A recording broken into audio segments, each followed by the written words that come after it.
네, 말씀 보도록 하겠습니다. 요한계시록 지난번에 남았던 부분을 좀 마무리하고 다시 또 룻기를 좀 돌아갔으면 좋겠는데요. 요한계시록 7장 9절에서 12절.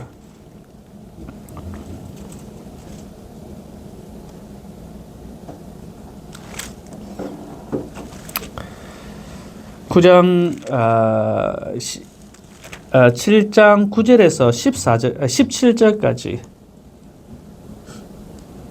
17절까지 다 보도록 하겠습니다. 아마 그렇다 드렸을 것 같은데 하나님의 말씀을 교독하도록 하겠습니다. 하나님의 말씀입니다. 제가 읽고 여러분이 읽고 마지막 절 함께 읽겠습니다. 이 일 후에 내가 보니 각 나라와 족속과 백성과 방 안에서 아무도 능히 셀 수 없는 큰 무리가 나와 흰 옷을 입고 손에 종려가지를 들고 보좌 앞과 어린 양 앞에 서서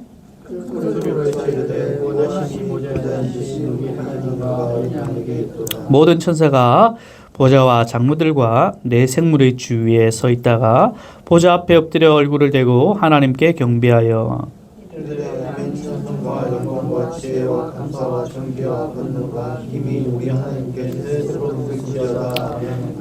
장로 중 하나가 응답하여 나에게 이르되 이 흰 옷 입은 자들이 누구며 또 어디서 왔느냐? 내가 말하기를 내 주여 당신이 아시나이다 하니 그가 나에게 이르되 이는 큰 하늘에서 나오는 자들인데 어린 양의 피에 그 옷을 씻어 뛰게 해야 됩니다. 그러므로 그들이 하나님의 보좌 앞에 있고 또 그의 성전에서 밤낮 하나님을 섬김에 보좌에 앉으신 이가 그들 위에 장막을 치시리니 그들이 하시는 줄이지도 아니하며 목마르지도 아니하고 해나 아무 뜨거운 기운에 상하지도 아니하니. 함께 읽겠습니다. 이는 보좌 가운데에 계신 어린 양이 그들의 목격자가 되사 생명수 샘으로 인도하시고 하나님께서 그들의 눈에서 모든 눈물을 씻어 주실 것입니다. 아멘. 천국에서라는 제목을 가지고 이제 두 번째입니다. 지지난주에 첫 번째로 이 천국에서라는 말씀을 전했고 또 지난주에는 우리 연동교에서 함께 예배를 드렸고 두 번째로 천국에서 부활절 이후죠. 부활절 이후에 우리는 어떤 삶을 살아야 되는가에 대한 부분을 계속적으로 좀 말씀을 통해 살펴보도록 하겠습니다. 이 세상이 다인가? 살아가면서 이 세상이 다인가? 늘 고민했던 부분이거든요. 저도 젊었을 때, 어렸을 때 이 세상이 다인가? 이 세상 이외에 다른 세상은 뭐 존재하지 않는가? 죽음 이외에 나는 어떻게 되는가? 뭐 이런 저런 생각을 참 많이 했어요. 죽음이 끝인가? 이건 저뿐만 아니라 아마 여러분도 동일하게 늘 한 번씩은 맞죠 생각을 했던 부분이 있지 않습니까? 죽으면 어떻게 되는가? 정말 이 세상이 다인가? 이런 생각들.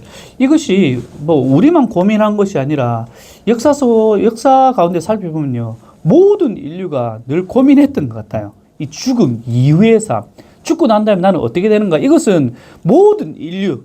그러니까 이 땅 가운데 존재하는 사람들이라면 과거나 현재나 미래도 마찬가지일 겁니다. 동일하게 이 죽음 이후에 대한 고민들은 늘 했었고 하고 있고 또 할 것입니다. 이것을 과거의 사람들이 이 죽음 이후의 생에 대해서 고민을 했다는 것을 우리가 어떻게 알 수 있는가? 무덤을 보면 알 수 있습니다. 무덤의 흔적들, 과거의 역사에 많은 조상들, 우리 선조들의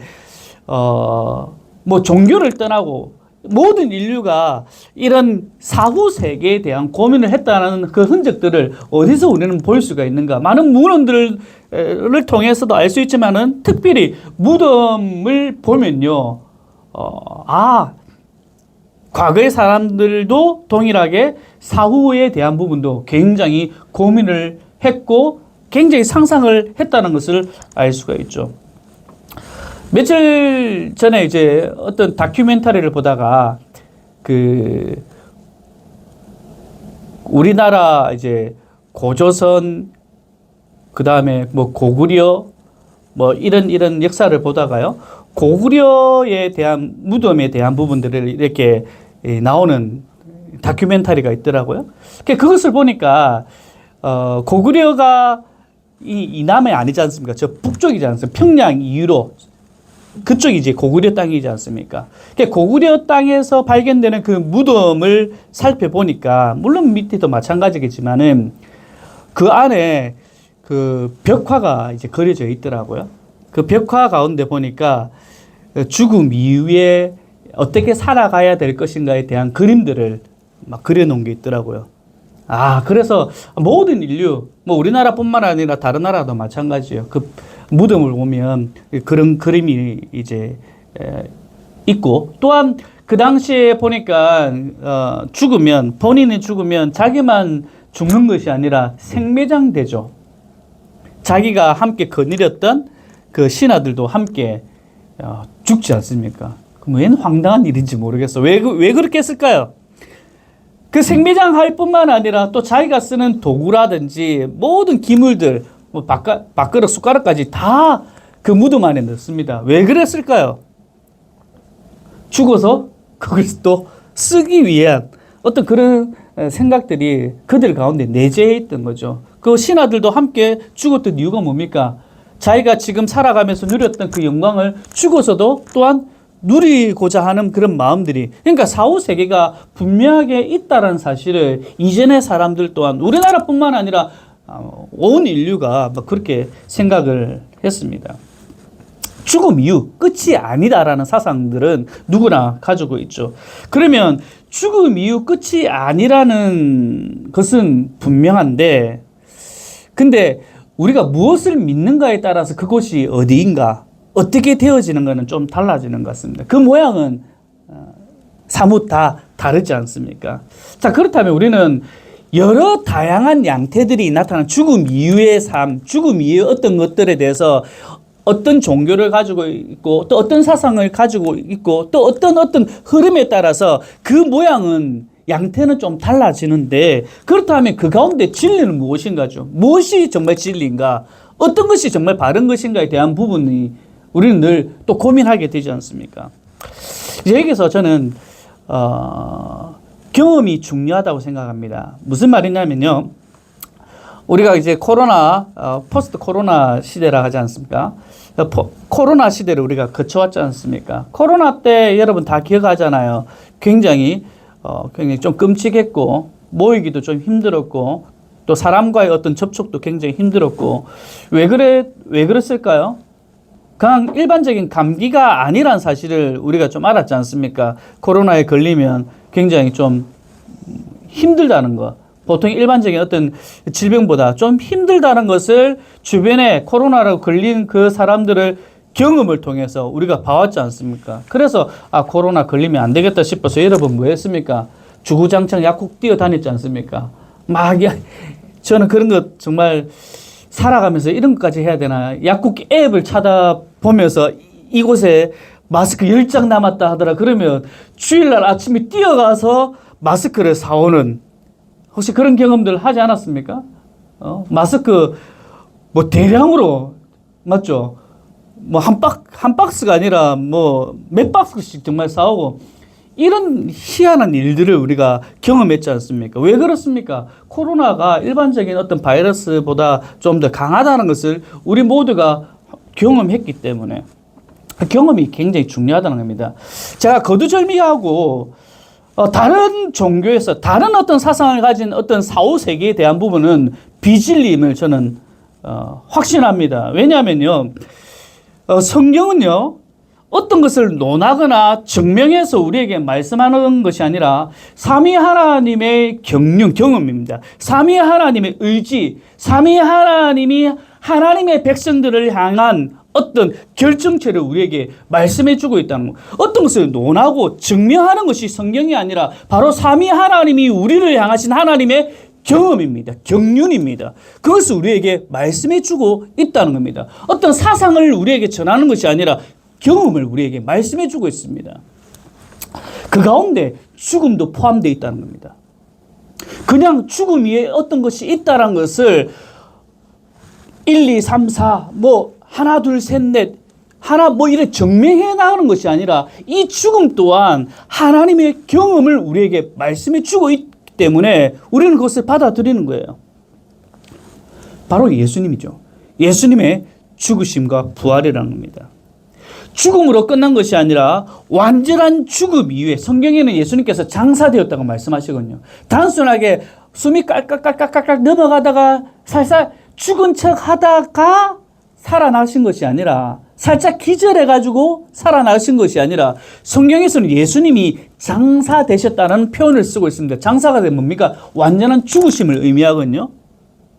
완전한 죽으심 이후에 3일 만에 부활하셨다고 성경에서는 예수님의 실제적인 경험을 성경에서 얘기하고 있습니다. 뿐만 아니라 예수님께서 부활하시고 이 땅 가운데 며칠 동안 40일 동안 500명에게 많은 사람들에게 많은 무리들에게 나타나셨다고 성경에서 기록하고 있습니다.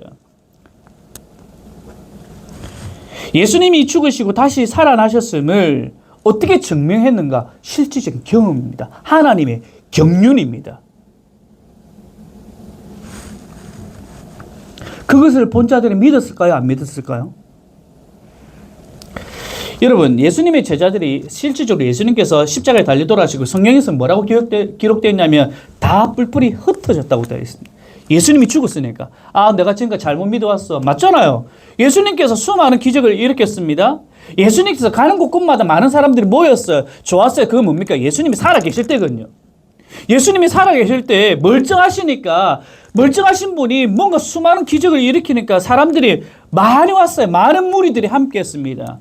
제자들도 마찬가지고요. 예수님 말씀하시는 것마다 좋은 말씀하셨잖아요. 가난한 자들에게 베푸셨잖아요. 그러니까 많은 사람들이 모여있죠. 획기적인 것이다. 예수님 살아계실 때. 근데 예수님께서 십자가에 달려 돌아가실 때 많은 사람들이 다수가 전부 흩어졌습니다.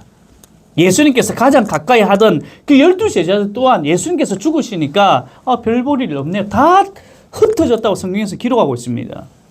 그런데 그랬던 제자들이 성경에서 뭐라고 하고 있습니까? 예수님의 죽으심과 부활하심 뿐만 아니라 하나님의 나라에 대해서 증거하고 있지 않습니까? 왜? 예수님께서 어떻게 하셨는데 다시 살아나셨기 때문에. 실질적으로 예수님께서 죽으시고 다시 살아나셨음을 경험적으로 보여주셨거든요. 그것을 본 자들이 어떻게 살아가겠습니까? 우리가 지금 요한계시록을 보고 있지 않습니까? 예수님이 사랑하는 제자라고 표현하고 있습니다. 요한이. 밤모섬으로 끌려갔죠. 그리고 다른 기록에 보면요. 이 요한이 어떻게 순교했는가 말씀드렸지 않습니까? 뜨거운 기름통에 빠져서 죽었다라고 기록되어 있습니다. 왜 그렇게 할까요? 이 사도 요한뿐만 아니라 베드로는 예수님께서 다른 기록에 보면 예수님께서 바로 십자가에 돌아가셨는데 베드로는요. 내가 어떻게 예수님처럼 십자가에 바로 돌아갈 수 있는가, 죽을 수 있는가? 자기는 어떻게 십자가 거꾸로 자기는 죽었다고 얘기하고 있습니다. 많은 예수님의 제자들이 그냥 평범하게 산 것이 아니라 다 순교했어요. 왜 그랬을까요? 그렇게 하면 기분이 좋았어? 말도 되지 않죠. 그렇게 내가 순교를 당하면 내 후손들이 잘 먹고 잘 살았어? 그렇게 하면 많은 사람들이 나를 칭송한다든지 내게 뭔가 돈을 주기 때문에 내가 순교를, 말도 되지 않죠. 여러분들에게 쏙을 여러분들에게 주고 순교해라면 죽겠습니까? 말도 되지도 않는 일이죠. 실질적으로 예수님의 죽으심과 부활을 경험한 제자들, 부활 이후의 삶이 있기 때문에 부활 이후에 죽음 이후에 그들의 삶이 보장되었기 때문에 그들의 삶을 던지는 거예요. 우리는 지금요 예수님의 부활 이후의 삶을 살아가고 있습니다. 그 말은 신자들은요 예수님을 믿는 자들이고 그 예수님을 믿는 자들의 의미는 예수님의 부활을 믿고요. 뿐만 아니라 우리 또한 어떻게 된다? 다시금 부활한다는 것을 믿고 살아가는 저와 여러분이라는 사실입니다. 할렐루야. 우리가 예수님을 믿는다는 것은 바로 부활 이후에 우리의 삶 또한 보장되어 있다는 것을 믿고 살아가는 거예요. 이 땅만이 아님을 믿고 사는 자들입니다. 그래서 제가 이 천국에서의 첫 번째 설교를 할 때 예수님의 부활은 첫 열매라고 얘기했지 않습니까? 성경에서 예수님은 예수님의 부활을 첫 열매라는 단어를 쓰고 있지 않습니까? 그 첫 열매의 의미가 무엇인가? 그 첫 열매, 예수님께서 부활하셔서 그 첫 열매의 메타포를 씀을 통해서 우리 또한 다른 열매가 우리에게도 맺혀진다 라는 것을 보증하기 위한 의미로서 첫 열매라는 단어를 썼다고 제가 말씀을 드렸습니다. 우리 또한 예수님의 부활하심을 통해서 우리 또한 부활되고 다시 말해서 영광스러운 몸으로 우리가 천국에서의 삶이 있다는 사실입니다. 그래서 지지난번 시간에 부활의 삶, 종국적으로 우리가 들어가야 될 그 하나님의 나라에서 우리는 어떤 삶을 살아가는가 한마디로 얘기했습니다. 바로 예배의 삶이라고 했습니다. 예배 드리는 것. 우리가 드려지는 예배.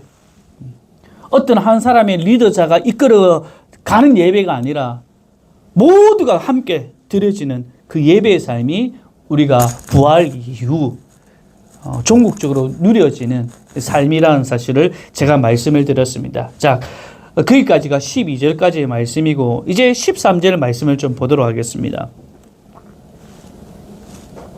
13절 말씀 제가 읽겠습니다. 장로 중 하나가 응답하여 나에게 이르되 이 흰옷 입은 자들이 누구며 또 어디서 왔는가? 흰옷 입은 자들, 그 앞에서 셀 수 없는 큰 무리들을 지금 얘기하고 있습니다. 이 무리들을 향해서 그 천국에 있었던 그 장로들이 묻습니다. 이 사람들은 누구인가? 어디서 왔는가? 라고 질문하고 있습니다. 그래서 14절에 이렇게 기록하고 있습니다. 함께 읽겠습니다. 시작. 내가 말하기를 내 주여 당신이 아시나이다 하니 그가 나에게 이르되 이는 큰 환란에서 나오는 자들인데 어린 양의 피에 그 옷을 씻어 희게 하였느니라. 지금 큰 무리에 대해서 얘기를 저 큰 무리가 누구인가? 저 예배 드리려고 있는 사람들이 누구인가? 라고 얘기를 합니다. 그러니까 이 자들을 향해서 뭐라고 합니까? 큰 환란에서 나오는 자들이다. 그들은 뭐 예수님의 피에 의해서 희게 된 재용산 받은 자들이다 라고 얘기하고 있습니다. 여기서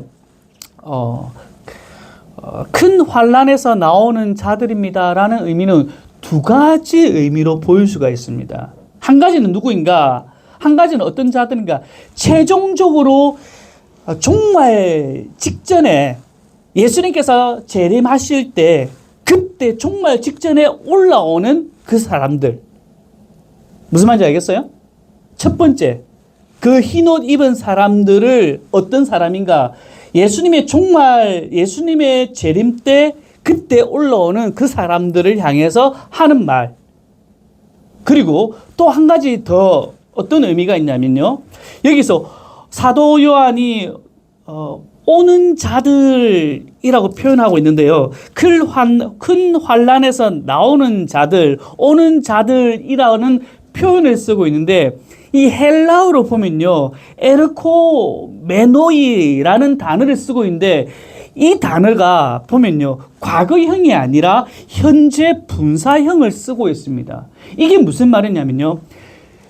첫 번째 의미는 큰 환란에서 이미 나왔던 자들, 예수님께서 최종적으로 종국적으로 정말 최후의 심판이 있고 있는 그것을 끝나고 나오는 자들, 첫 번째 자들 뿐만 아니라 지금 현재, 지금 사도 요한이 얘기하고 있는 그 현재에서 환란에서 나오는 자들, 지금 현재 나오는 자들 두 가지 의미가 있습니다. 두 가지. 뭐냐면요. 지금 종말입니까? 종말이 됐습니까? 아니죠. 종말이 아니지 않습니까? 맞습니까? 그러니까 사도 요한이 이 환상을 볼 때도 종말이었습니까? 종말이 아니었지 않습니까? 그 당시에 실질적으로 많은 사람들이 죽었습니까? 안 죽었습니까? 많은 사람들이 죽었죠. 큰 환란 가운데서 그 당시에 많은 사람들이 죽었죠. 그 사람들을 얘기를 하고 있다는 겁니다.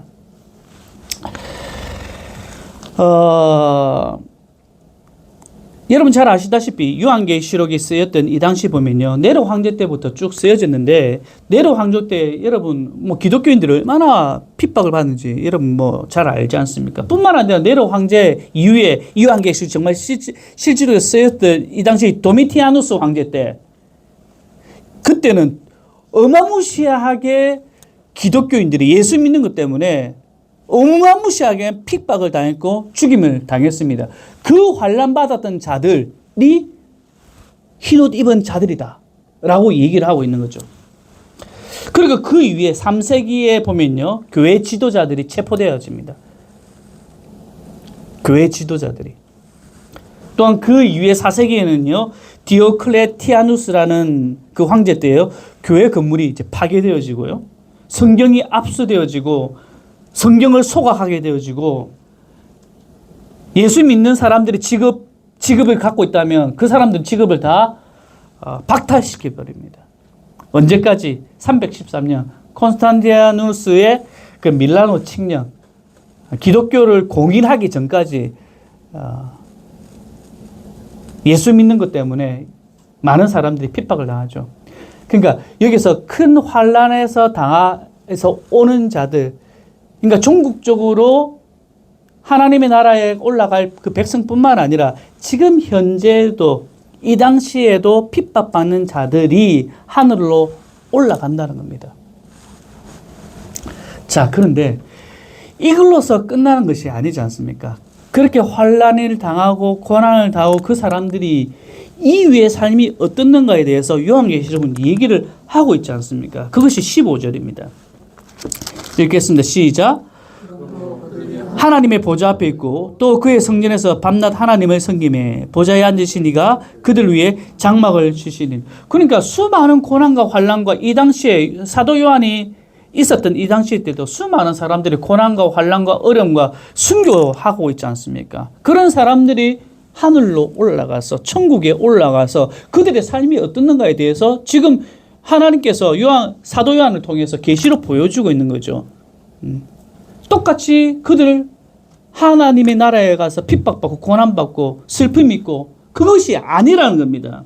하나님 보좌 앞에 있고 또 그의 성전에서 밤낮 하나님을 섬기고 있다는 겁니다. 섬기다는 말은 하나님을 예배한다는 말이죠. 천군, 하늘의 천군 천사와 함께 끊임없이 하나님을 예배하는 것, 하나님을 찬양하고 있다라고 얘기를 하고 있습니다. 그리고 뿐만 아니라 하나님의 영광에 둘러싸여 있는데 그 이유는 보좌에 앉으신 이가 그들을 위해 장막을 치시기 때문이다라고 성경에서 얘기하고 있죠.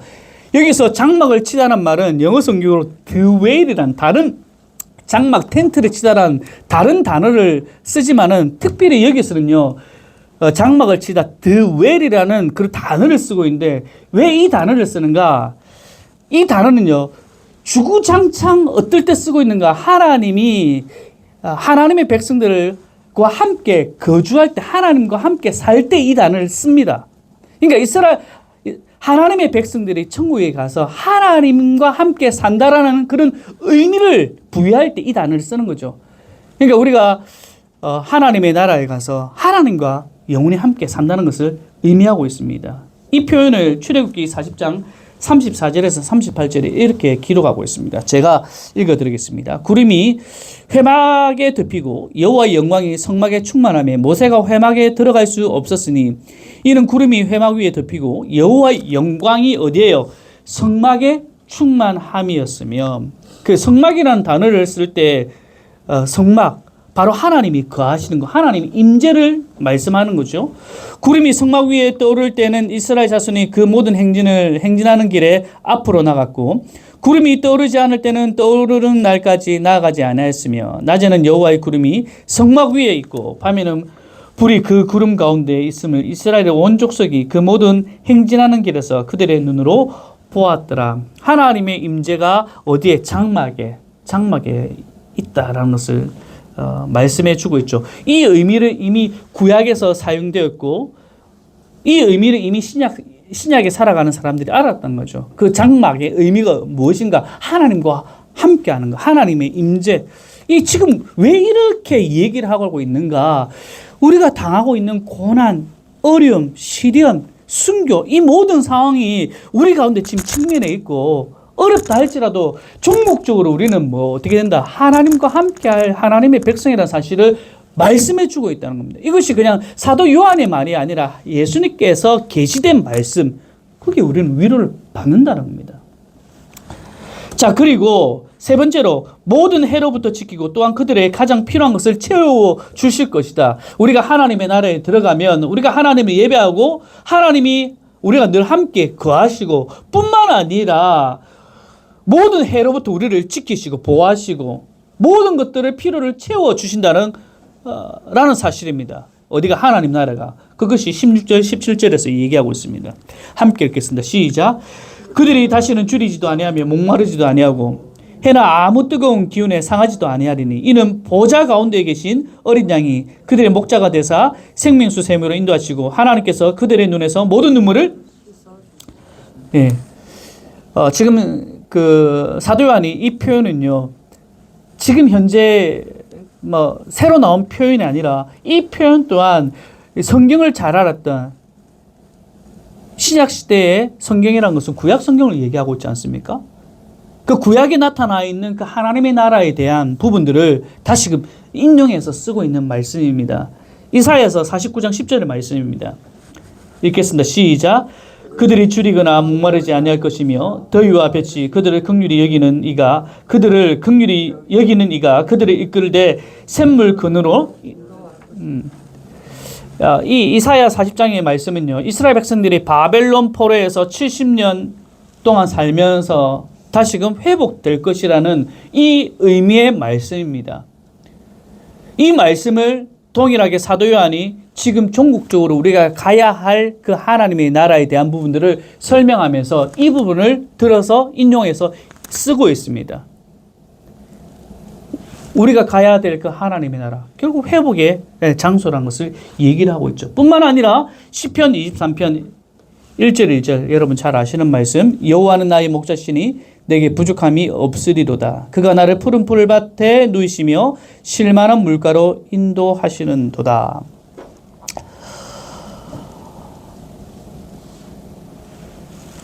우리가 이 천국에서 이 요한계시록에 나오는 이 천국의 말씀, 하나님의 나라의 말씀을 통해서 하나님은 우리에게 지금 두 가지를 말씀해 주고 있는데, 하나는 우리가 앞으로 부활의 몸으로 입성할 하나님의 나라는 전혀 부족함이 없다. 궁극적으로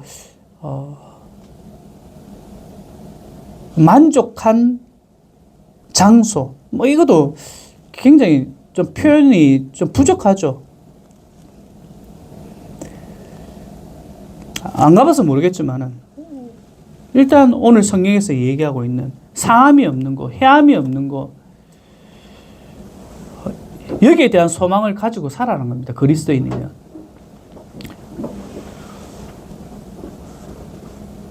저와 여러분들이 이런 소망으로 살기를 하나님께서 원하신다는 거죠. 우리가 하나님 앞에 살아가는데, 하나님 임재 가운데 살아가는데, 하나님이 거하시는 가운데 우리가 살아가는데, 그곳에 우리가 살아가는데 어떤 목마름이 존재하겠습니까? 어떤 부족함이 있겠습니까? 종국적으로 우리가 가야 될 그 하나님의 나라에 대해서 우리가 소망을 가질 뿐만 아니라, 자, 그렇다면 지금 현재 우리가 살아가는 이 시대에 우리는 어떻게 해석하며 살아가야 되는가? 빨리 죽고 빨리 그 나라 가자. 이겁니까? 그건 아니지 않습니까? 현재 당면하고 있는 우리의 녹록지 않은 그런 삶 가운데서도 우리에게 주어져 있는 예수님으로 인하여서 여러 가지 환난과 여러 가지 어려운 상황 가운데서도 인내할 것을 우리에게 얘기를 하고 있습니다. 연단받는 가운데서 하나님의 늘 도우심이 있다는 것을 우리가 기억하며 살아가야 하는 근거의 말씀이 바로 오늘의 말씀이라는 사실입니다. 부활 이후 살아가고 있는 저와 여러분들, 지금 또한 하나님께서 여러분 삶 가운데 함께 하시고 여러분의 어떤 아픔과 상처 가운데서도 씻어주기를 원하시고, 그런 하나님의 마음을 여러분들이 늘 기억하면서 이 부활 이후의 삶, 종국적으로 가야 될 그 하나님 나라를 소망할 뿐만 아니라 지금 현재의 삶 가운데서도 그 하나님의 나라를 조금씩이나 누리며 살아가기를 간절히 소원합니다. 우리에게 주어져 있는 이 멋진 미래를 늘 기대하면서, 늘 감사하면서, 이번 한 주간도 여러분에게 놓여져 있는 녹록지 않은 그런 삶 가운데서 슬픔보다 좌절보다 오히려 감사와 기쁨 누리시는 저와 여러분 되기를 간절히 소원합니다. 네, 함께 찬양하겠습니다.